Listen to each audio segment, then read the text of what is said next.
আসসালামু আলাইকুম। আজকে আমরা পড়ব, এটা আমার পুরাতন বই, সেকেন্ড পেপার, অধ্যায় 7 ভৌত আলোক বিজ্ঞান। এটা পেজ নাম্বার হলো 445। তো ভৌত আলোক বিজ্ঞান, ফিজিক্যাল অপটিক্স। দেখেন, ভৌত আলোক বিজ্ঞান এই তিনটি শব্দের মধ্যে সবচেয়ে আমাদের পরিচিত শব্দটি হলো আলো, তাই না? মানে আলোকের আলো। তো এই আলো আলো আলো আলো মানে আলো কথাটা আসলে আমরা কী ভাবি যে আলো আলো সূর্য থেকে আসে, আমাদের লাইটের আলো আমরা অন্ধকারে দূর করে, ঠিক আছে? মানে আলো আমাদের অন্ধকার দূর করে, সেটা লাইটের আলো হোক, সূর্যের আলো হোক, মানে আমরা জাস্ট বুঝি হলো অন্ধকার যেটা দূর করে সেটাই আলো, তাই না? অবশ্যই সেটাই আলো। তা এখন এই আলোর সাহায্যে আমরা বিভিন্ন ধরনের বিভিন্ন কাজ করতে পারি। শুধু যে আমাদের অন্ধকার দূর করছে বিষয়টা তেমন না, পাশাপাশি আমরা বিভিন্ন ধরনের কাজ করতে পারি আলোর সাহায্যে এবং আলোর উপস্থিতিতে। এবং কিছু কিছু বিজ্ঞানের উল্লেখযোগ্য কিছু কিছু অবদানে আলোর ভূমিকা অনেক। তো যাই হোক, এই আলো নিয়ে আজকে আমরা পড়ব ফিজিক্যাল অপটিক্সে। তো এখন দেখি সূচনা পড়ি। হ্যাঁ, ফার্স্টেই বলি, আলো কিন্তু এক প্রকার শক্তি। এক প্রকার কেন শক্তি? সূর্য থেকে যে আলো আসে, সেই আলোটাকে ব্যবহার করে উদ্ভিদ তার খাদ্য উৎপাদন করে।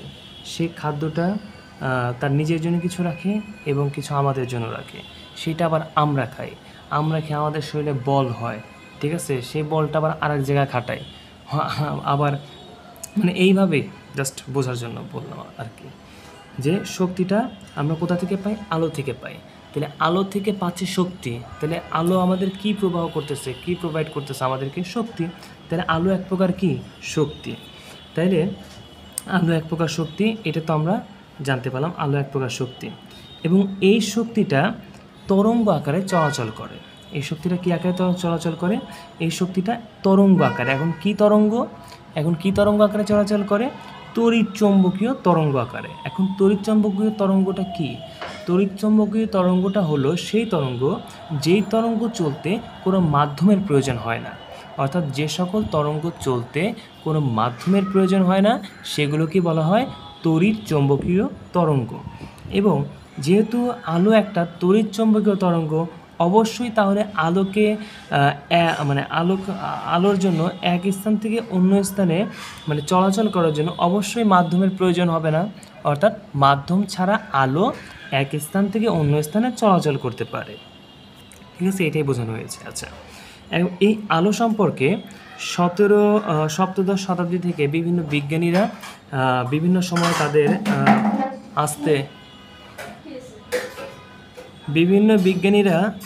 বিভিন্ন সময়ে বিভিন্ন ধরনের তত্ত্ব প্রদান করেছেন। সপ্তদশ শতাব্দী থেকে যে শুরু হয়েছে, সেটা বর্তমান সময় পর্যন্ত চলমান তাদের পরীক্ষা নিরীক্ষা। তো সপ্তদশ শতাব্দীতে সর্বপ্রথম এই ব্যাপারে পরীক্ষা মানে প্রথম এই ব্যাপারে কথা বলেছিলেন বিজ্ঞানী আইজ্যাক নিউটন। এবং আইজ্যাক নিউটন সর্বপ্রথম কথা বলেছিল আলো সম্পর্কে। এবং তিনি তখন তার তত্ত্বকে তিনি নাম দিয়েছিল কণাতত্ত্ব, আলোর কণাতত্ত্ব। এবং আইজ্যাক নিউটনের সমসাময়িক সময়ে বিজ্ঞানী হাইগেন্স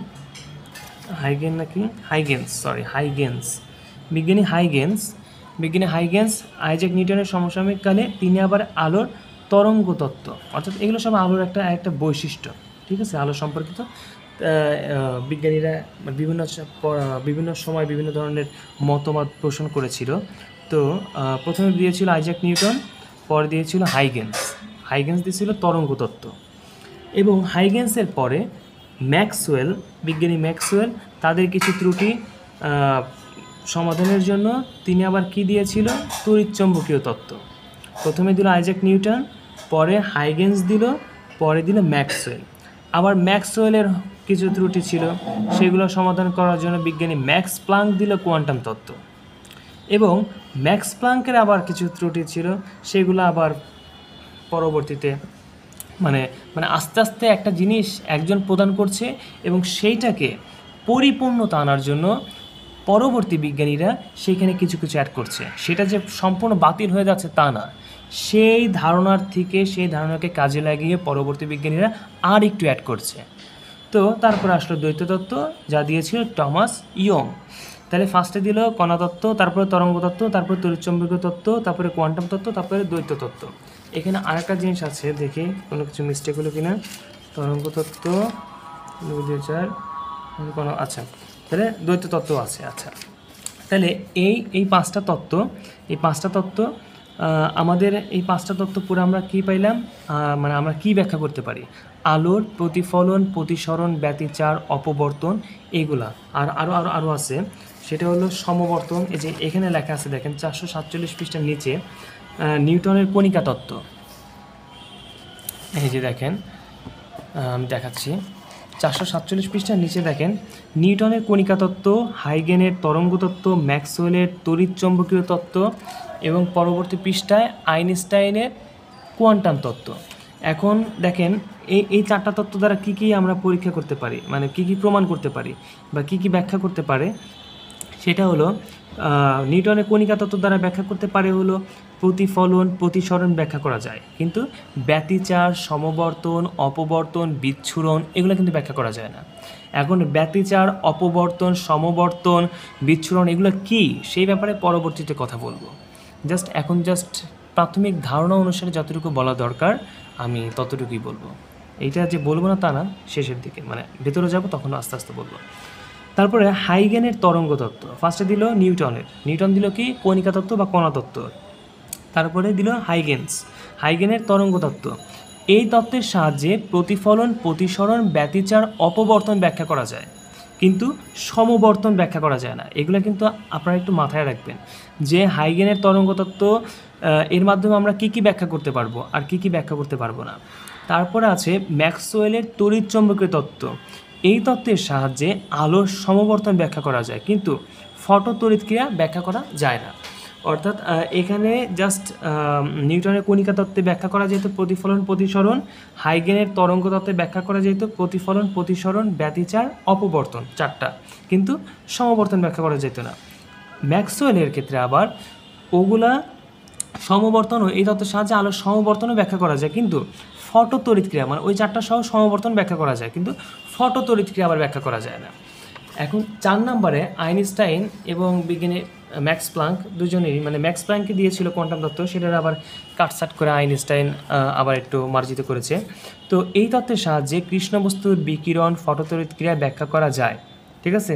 কিন্তু এই তত্ত্ব, সে যে আইনস্টাইনের যে কোয়ান্টাম তত্ত্ব যে দিয়েছে, এই তত্ত্বের সাহায্যে ও যে আগেকার যে ফটোতড়িৎক্রিয়া সেটা কিন্তু এখানে ব্যাখ্যা করা যায় এবং কৃষ্ণ বস্তুর বিকিরণও ব্যাখ্যা করা যায়, কিন্তু আলোর ব্যতিচার, অপবর্তন, সমবর্তন ব্যাখ্যা করা যায় না। এখন ফিউচারে হয়তো বা আমাদের স্যার আইনস্টাইনের চাইতেও অনেক ভালো ভালো বিজ্ঞানী আসতে পারে ইনশাল্লাহ। তো তারা আবার ইনশাল্লাহ ধরো ব্যতিচার, অপবর্তন, সমবর্তনকে এগুলো আবার এক সূত্রে গাঁথবে এইটার সাথে। তো ইনশাল্লাহ আমরা সে অপেক্ষায় থাকবো।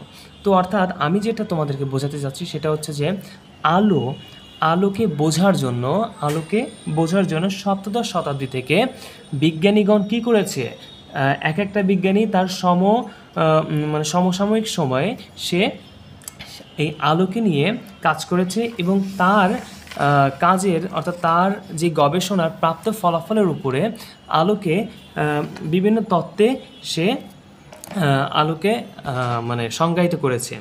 তো এখন তাহলে ফার্স্টে করেছিল কে, আইজ্যাক নিউটন কণাতত্ত্ব বা কণিকা তত্ত্ব, তারপরে করলো কে হাইগেন্স তরঙ্গ তত্ত্ব, তারপরে কে করলো ম্যাক্সওয়েল তার তড়িৎচুম্বকীয় তত্ত্ব, তারপরে করলো ম্যাক্স প্লাঙ্ক কোয়ান্টাম তত্ত্ব, তারপরে টমাস ইয়ং দ্বৈত তত্ত্ব। মানে এগুলা জাস্ট 2-1 বছর, 5 বছর, 100 বছর মানে পরপর, ঠিক আছে। যাই হোক, তো এইভাবে আমরা বিভিন্ন তত্ত্ব এগুলো পড়ে আমরা আলো সম্পর্কে বিস্তারিত যতটুকু মানে আমরা এতদিনে আয়ত্তে আনতে পেরেছে আমাদের মানুষ এবং বিজ্ঞানীগণ, ঠিক আছে। তো তাদের এই তত্ত্বের ভিত্তিতে আমরা আলোর এ সকল ধর্ম সম্পর্কে ধারণা পাই, ঠিক আছে। কণা, তরঙ্গ, তড়িৎচুম্বকীয় তত্ত্ব, কোয়ান্টাম তত্ত্ব, এই তত্ত্ব পড়ে আমরা আলো সম্পর্কে কিছুটা ধারণা পাই। আচ্ছা, তো এখন কথা হলো আমরা সূচনা পড়ি। সেটা হলো সূচনা পড়ে আমরা কী পাইলাম, সেটা হলো তড়িৎচুম্বকীয় তরঙ্গ আকারে এক স্থান থেকে অন্য স্থানে মাধ্যম ছাড়া চলাচল করতে পারে। অর্থাৎ আলো মাধ্যম ছাড়া চলাচল করতে পারে। এটা কিন্তু খুব ইম্পর্টেন্ট। মাধ্যম আলো চলাচল করতে মাধ্যমের প্রয়োজন হয় না। এবং এটা কী আকারে চলাচল করে?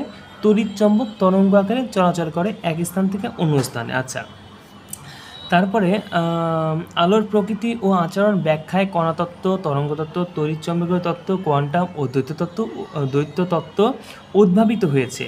এই সকল তত্ত্বের সাহায্যে আলোর প্রতিফলন, প্রতিসরণ, ব্যতিচার ও অপবর্তন ঘটনার ব্যাখ্যা দেওয়া সম্ভব হয়েছে। তারপরে এই অধ্যায়ে হাবিজাবি আছে। আচ্ছা, তাহলে এখন আশা করি এখানকার মধ্যে আর কোনো প্রশ্ন থাকার কথা না। তড়িৎচৌম্বকীয় তরঙ্গটা কি বলছিলাম? সেটা হলো যে সকল তরঙ্গ চলতে কোনো মাধ্যমের প্রয়োজন হয় না, সেগুলো হলো তড়িৎচৌম্বকীয় তরঙ্গ। আচ্ছা, এখন তড়িৎচৌম্বকীয় তরঙ্গটা কি? Electromagnetic wave. এর ইংলিশটা অবশ্যই পড়বে, এটা কিন্তু মেডিকেলের জন্য পড়তেই হবে। ইলেকট্রোম্যাগনেটিক ওয়েভ এবং পরবর্তীতেও কাজে লাগবে।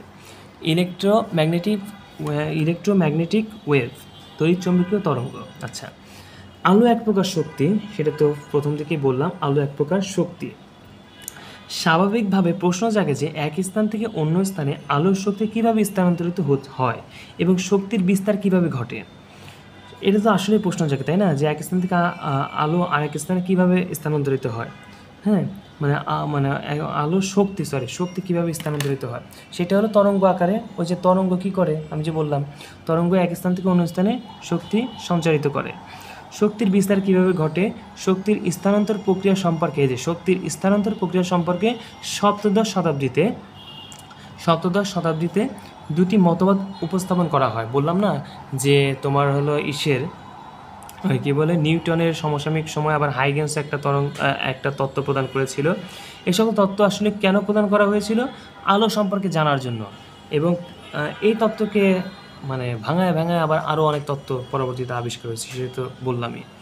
তো কথা হলো, প্রথমটি হলো আলো সম্পর্কে প্রথম কথা বলেছিল বিজ্ঞানী নিউটন, তার কণিকা তত্ত্ব। এবং দ্বিতীয়টি হলো হাইগেন্স এর তরঙ্গ তত্ত্ব। আচ্ছা, তরঙ্গ তত্ত্বের বিভিন্ন অসঙ্গতি লক্ষ্য করে পরবর্তীতে 1660 সালে ম্যাক্সওয়েল তড়িৎচৌম্বকীয় তত্ত্বের প্রবর্তন করেন। ওকে, এতটুকু আশা করি সমস্যা নাই।